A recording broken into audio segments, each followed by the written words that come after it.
अगर आपको रोज़ाना नई नई कहानियाँ देखनी है तो हमारे चैनल को लाइक और सब्सक्राइब कर लें और बेल आइकन को दबाना ना भूलें। एक प्यारे से गांव में अली नाम का लड़का रहा करता था। वो गांव के एक प्यारे से स्कूल में पढ़ता था। अली स्कूल से घर आ रहा होता है तो उसको रास्ते में एक बूढ़ी माँ मिलती है। बेटा, मैं बहुत देर से बहुत प्यासी हूँ।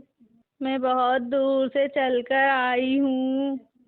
क्या तुम मुझे थोड़ा पानी पिला दोगे? अली उन अम्मा जी को पानी दे देता है। बेटा, तुम्हारा बहुत शुक्रिया। मैं तुम्हें कुछ देना चाहती हूँ। अम्मा, आप मुझे क्या देना चाहेंगी? बेटा, तुम ये पेन रख लो, तुम्हारे बहुत काम आएगा। अली पेन लेकर घर की तरफ चला जाता है। जब अली घर पहुंचता है तो वो अपने माँ बाबा की बात सुन लेता है। आज मेरे जमींदार ने अपनी जमीन बेच दी है। अब मेरे पास कोई काम नहीं है। अब मैं क्या काम करूँगा? अब तो हमारे घर का राशन भी खत्म हो गया है। अब हम क्या करेंगे? अरे बेटा, तू आ गया, जा मुंह हाथ धो ले। फिर अली बैठा हुआ होता है और पेन उसके हाथ में होता है। वो सोच ही रहा होता है कि काश हमारे पास कुछ अच्छा खाने को होता। ये कहते ही अली के इतना कहते ही उसके सामने खाना आ जाता है। वो ये देखकर बहुत हैरान हो जाता है और फिर वो अपने माँ बाबा को बुलाता है। माँ, बाबा, जल्दी इधर आए। ये देखें, यहाँ कितना अच्छा चमत्कार हुआ है। बेटा, ये इतना सारा खाना तुम्हारे पास कहाँ से आया? जब तुम स्कूल से आए थे जब तो तुम्हारे पास ऐसा कोई खाना नहीं था। जी बाबा, मैं आपको यही सब कुछ बताना चाह रहा था। ये जादुई पेन है। मगर बेटा, ये पेन तुम्हारे पास कहाँ से आया? फिर अली अपने माँ बाबा को सब कुछ बताता है। फिर अली पेन को संभाल के रख देता है। उनके गांव में एक आदमी होता है, रामू नाम का। रामू किसी की भी खुशी बर्दाश्त नहीं कर सकता। उसको जब पता चलता है कि अली के पास जादुई पेन है तो वो उसको छुड़ाने के लिए एक मंसूबा बनाता है और फिर वो उनके घर के बाहर आता है। शोबेश भाई, शोबेश भाई, बाहर आना जरा। हाँ रामू, बोलो, आज तुम यहाँ कैसे? अरे शोबेश भाई, आपको मुखिया जी ने बुलाया है किसी काम के लिए। आप जल्दी चले जाएं।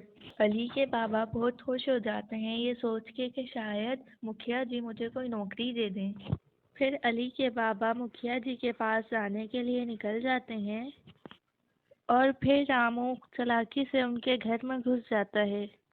रामू पेन ढूंढता है और उसको पेन मिल जाता है। वो अपने मंसूबे में कामयाब हो जाता है। जब अली के बाबा आधे रास्ते पर पहुंचते हैं तो उनको मुखिया जी का एक नौकर मिलता है। क्रिश भाई, क्या आप मुझे बता सकते हैं कि मुझे मुखिया जी ने कैसे याद किया है? अरे, तुम्हें किसने कहा कि मुखिया जी ने तुम्हें बुलाया है?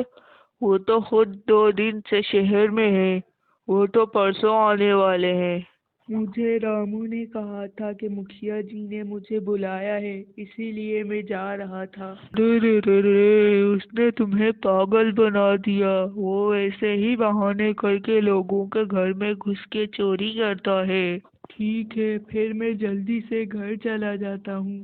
अली के बाबा सबसे पहले आकर पेन देखते हैं क्योंकि उनके घर में वही बस एक कीमती चीज़ होती है, लेकिन वो पेन वहाँ पर नहीं होता। ओहो, अब मैं अली को क्या जवाब दूंगा?